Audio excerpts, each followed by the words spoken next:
Hello friends, ಎಲ್ರಿಗೂ ನಮಸ್ಕಾರ. ಮನೆ ಅಡಿಗೆಗೆ ಸ್ವಾಗತ. ಬನ್ನಿ, ಇವತ್ತಿನ ವಿಡಿಯೋದಲ್ಲೊಂದು ತುಂಬ ಸಿಂಪಲ್ ಆಗಿರುವಂಥ ಬೇಳೆ ಸಾಂಬಾರು ಮಾಡೋದನ್ನ ತಿಳಿಸ್ಕೊಡ್ತಾ ಇದ್ದೀನಿ. ಅದಕ್ಕಿಂತ ಮೊದಲು ಹೊಸಬ್ರು ಯಾರೇ ನಮ್ಮ ಚಾನಲ್ ನೋಡ್ತಿದ್ರು, ನಮ್ಮ ಚಾನಲ್ಲು ಕೂಡ ಸಬ್ಸ್ಕ್ರೈಬ್ ಮಾಡ್ಕೊಳ್ಳಿ. ಬನ್ನಿ ಈಗ ಈ ಬೇಳೆ ಸಾಂಬಾರು ಮಾಡುವ ವಿಧಾನ ಹೇಗೆ ಅಂತ ತಿಳ್ಕೊಳ್ಳೋಣ. ಬನ್ನಿ ಈಗ ಮೊದಲಿಗೆ ನಾನಿಲ್ಲೊಂದು ಪಾನ್ನ ಇಟ್ಕೊಂಡಿದ್ದೀನಿ. ಅದಕ್ಕೆ ಇಲ್ಲೀಗ 1 ಕಪ್ ಆಗೋಷ್ಟು ಬೇಳೆನ ತೊಳೆದು ಇಟ್ಕೊಂಡಿದ್ದೀನಿ. ಅದನ್ನು ಕೂಡ ಹಾಕೋತಾ ಇದ್ದೀನಿ. ನೀರು ಚೆನ್ನಾಗಿರೋ ನೀರಾಗಿರೋದ್ರಿಂದ ನಾನು ನೀರು ಸಮೇತನ ಹಾಕ್ತಾಯಿದ್ದೀನಿ. ಈಗ ಇದ್ರ ಜೊತೆಗೆ ನಾನು 2 ಗೆಡ್ಡೆ ಈರುಳ್ಳಿನ ಸಣ್ಣದಾಗೆ ಕಟ್ ಮಾಡಿ ತೊಗೊಂಡಿದ್ದೀನಿ. ಅದನ್ನು ಕೂಡ ಹಾಕೋತಾ ಇದ್ದೀನಿ. 2 ಟೊಮೊಟೊನ ಸಣ್ಣ ಪೀಸಾಗಿ ಮಾಡ್ಕೊಂಡಿದ್ದೀನಿ. ಅದನ್ನು ಕೂಡ ಇದಕ್ಕೆ ಹಾಕೋತಾ ಇದ್ದೀನಿ. 4 ಹಸಿಮೆಣ್ಸಿಕಾಯಿ ಅಡ್ಡ ಕಟ್ ಮಾಡಿ ತೊಗೊಂಡಿದ್ದೀನಿ. ಅದನ್ನು ಕೂಡ ಹಾಕೊಳ್ಳೋಣ. ಒಂದು ಅರ್ಧ ಟೇಬಲ್ ಸ್ಪೂನ್ ಆಗೋಷ್ಟು ಅರಿಶಿನ ಪುಡಿ. ಇದಕ್ಕೀಗ ನೀರನ್ನ ಆ್ಯಡ್ ಮಾಡ್ಕೊಳ್ಳೋಣ. ನೀರು ಜಾಸ್ತಿ ಹಾಕೋದೇನು ಬೇಡ, ಸ್ವಲ್ಪ ಬೇಳೆ ಮುಳುಗೋಷ್ಟು ನೀರು ಹಾಕ್ಕೊಂಡ್ರೆ ಸಾಕು. ಇದನ್ನ ಹಾಕಿ ನಾವು 2 ವಿಷಲ್ ಕೂಗಿಸ್ಕೊಂಡ್ರೆ ಸಾಕು. ಇದಕ್ಕೆ 1 ಸ್ಪೂನ್ ಆಗೋಷ್ಟು ಎಣ್ಣೆ ಕೂಡ ಹಾಕ್ಕೊಳ್ಳೋಣ. ಎಣ್ಣೆ ಹಾಕೋದ್ರಿಂದ ಉಪ್ಪು ಬರಲ್ಲ ಅನ್ನೋಕ್ಕೋಸ್ಕರ, ವಿಷಲ್ ಮೇಲೆ ಪ್ಲೇಟ್ ಮೇಲೆಲ್ಲ ಉಪ್ಪು ಬರಲ್ಲ, ಅದಕ್ಕೋಸ್ಕರ ಎಣ್ಣೆ ಹಾಕೋತಾ ಇದ್ದೀನಿ. ಬೇಳೆನೂ ಕೂಡ ಸಾಫ್ಟಾಗಿ ಬೇಗ ಬೇಯುತ್ತೆ. ಈಗ ಇದನ್ನು ನಾವು 2 ವಿಷಲ್ನ ಕೂಗಿಸ್ಕೊಳ್ಳೋಣ. ನೋಡಿ, ಈಗ 2 ವಿಷಲ್ ಆಗಿದೆ. ವಿಷಲ್ ಕೂಡ ಬಿಟ್ಟಿದೆ. ಬೇಳೆ ಎಲ್ಲ ತುಂಬ ಸಾಫ್ಟಾಗಿ ಚೆನ್ನಾಗಿ ಬೆಂದೋಗಿದೆ. ನೋಡಿದ್ರೆ ಗೊತ್ತಾಗುತ್ತೆ ತುಂಬ ಸಾಫ್ಟಾಗಿ ಬೇಳೆ ಎಲ್ಲ ಬೆಂದಿದೆ. ಈಗ ಇದನ್ನು ಸೌಟು ಅಥವಾ ಈ ಥರ ಮಸಿ ಅಂತ ಸ್ಟಿಕ್ ಇರುತ್ತಲ್ಲ, ಅದರಲ್ಲಿ ಹಾಕ್ಕೊಂಡು ಚೆನ್ನಾಗಿ ಮಸ್ಕೋಬೇಕು. ಮಂತಿದ್ರೆ ಮಸಿಯ ಮಂತಿರುತ್ತೆ, ಅದರಲ್ಲಾರು ಮಾಡ್ಕೋಬೋದು. ಇಲ್ಲ ತುಂಬ ಸಾಫ್ಟಾಗಿ ಬೆಂದಿರೋದ್ರಿಂದ ಯಾವುದೂ ಇಲ್ಲ ಅಂದರೆ ಸೌಟಲ್ಲಿ ಕೂಡ ಮಸ್ಕೋಬೋದು ಚೆನ್ನಾಗಿ. ಟೊಮೊಟ ಮೆಣಸಿನ್ಕಾಯಿ ಎಲ್ಲ ಸಾಫ್ಟ್ ಆಗೋ ಗಂಟ ಈ ರೀತಿ ಮಸ್ಕೋಬೇಕು. ನೋಡಿ, ಈಗ ಈ ರೀತಿ ಚೆನ್ನಾಗಿ ಮಸ್ಕೋಬೇಕು. ಇಷ್ಟು ಸಾಫ್ಟ್ ಆದರೆ ಸಾಕು. ಬನ್ನಿ, ಈಗ ನಾನಿಲ್ಲೊಂದು ಒಗ್ಗರಣೆ ಮಾಡೋಕ್ಕೋಸ್ಕರ ಪಾತ್ರೆ ಇಟ್ಕೊಂಡಿದ್ದೀನಿ. ಅದಕ್ಕೆ ಒಂದು 2 ರಿಂದ 3 ಸ್ಪೂನ್ ಆಗೋಷ್ಟು ಎಣ್ಣೆ ಹಾಕೋತಾ ಇದ್ದೀನಿ. ಎಣ್ಣೆ ಸ್ವಲ್ಪ ಬಿಸಿಯಾಗಲಿ. ನೋಡಿ, ಈಗ ಎಣ್ಣೆ ಕೂಡ ಬಿಸಿಯಾಗಿದೆ. ಇದಕ್ಕೆ ಒಂದು ಅರ್ಧ ಟೇಬಲ್ ಸ್ಪೂನ್ ಆಗೋಷ್ಟು ಸಾಸಿವೆ ಹಾಕ್ಕೊಂಡಿದ್ದೀನಿ. ಸಾಸಿವೆ ಸ್ವಲ್ಪ ಸಿಡಿಬೇಕು.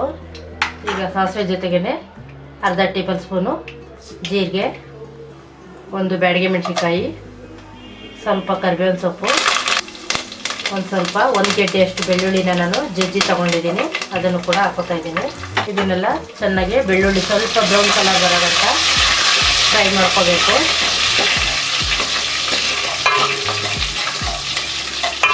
ಬೆಳ್ಳುಳ್ಳಿ ಸ್ವಲ್ಪ ಕಲರ್ ಚೇಂಜ್ ಆಗೋ ಗಂಟ ಫ್ರೈ ಮಾಡ್ಕೋಬೇಕು.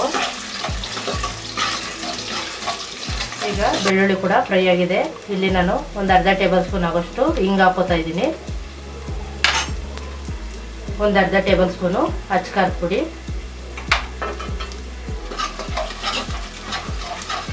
ಇಷ್ಟು ಹಾಕಿ ಚೆನ್ನಾಗಿ ಮಿಕ್ಸ್ ಮಾಡ್ಕೋಬೇಕು.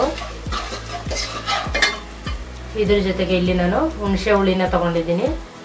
ಹುಣಸೆ ಹಣ್ಣನ್ನ ನೆನೆಸಿ ಕಿವುಚ್ಕೊಂಡಿರೋಂಥ ಹುಣಸೆ ಹುಳಿನ ಹಾಕೋತಾ ಇದ್ದೀನಿ. ಮತ್ತು ಇದಕ್ಕೇ 2 ಟೇಬಲ್ ಸ್ಪೂನ್ ಆಗೋಷ್ಟು ಸಾಂಬಾರು ಪುಡಿನ ಹಾಕೋತಾ ಇದ್ದೀನಿ. ಖಾರ ನೋಡಿ ಹಾಕ್ಕೊಳ್ಳಿ. ನಾವು ಬೇಯಿಸೋದಕ್ಕೂ ಕೂಡ ಹಸಿಮೆಣ್ಸಿನ್ಕಾಯಿ ಹಾಕಿರೋದ್ರಿಂದ ಖಾರ ನೋಡಿ ಹಾಕ್ಕೋಬೇಕು. ಈಗ ಇದೆಲ್ಲ ಫ್ರೈ ಆಗಿದೆ. ಈಗೆಲ್ಲ ಫ್ರೈ ಮಾಡಿರೋಂಥ ಸಾಂಬಾರು ಪುಡಿಗೆ ಬೇಯಿಸಿ ಇಟ್ಕೊಂಡಿರೋಂಥ ಬೇಳೆನೆಲ್ಲ ಹಾಕ್ಕೊಳ್ಳೋಣ.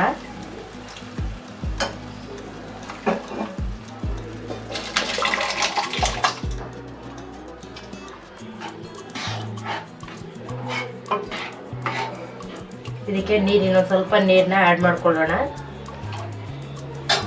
ಈಗ ಮತ್ತೆ ಇದಕ್ಕೇನೆ ನಾನು ಇನ್ನೊಂದು ಸ್ವಲ್ಪ ನೀರನ್ನ ಆ್ಯಡ್ ಮಾಡ್ಕೊತಾ ಇದ್ದೀನಿ.